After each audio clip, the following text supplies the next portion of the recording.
એ બધાને રામ રામ, ઓમ નમઃ શિવાય. બધા આનંદિત હશો, ઉર્જાવાન હશો. પણ આપણે આપણા શરીરને સુંદર, મજબૂત, ઉત્સાહિત રાખવા માટે સવારે સમય ફાળવવું ખૂબ જરૂરી છે. ઘણા બધા સમય આપ ફાળવતા જ હશો. હું જોઉં છું, સવારે ગાર્ડનમાં કે બગીચામાં જઈએ છીએ ત્યારે લોકો દોડવા આવે છે અને 5 કિલોમીટર સુધી સતત રનિંગ કરે છે.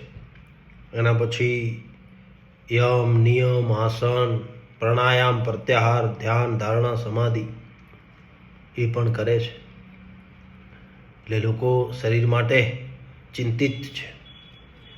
તો આપણે પણ સૌએ ચિંતિત રહેવું જરૂરી છે.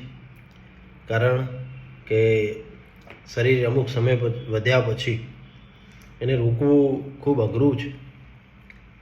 જેના કારણે આપણને પછીની સમયમાં તકલીફો ન પડે એ જરૂરી છે. તો આપણે સૌ યોગ આસન કરીએ, પ્રાણાયામ કરીએ, બાહ્ય અને આંતરિક શુદ્ધતા માટે આપણે કાર્ય કરીએ. આવો આપણે સૌ એમાં આગળ વધીએ.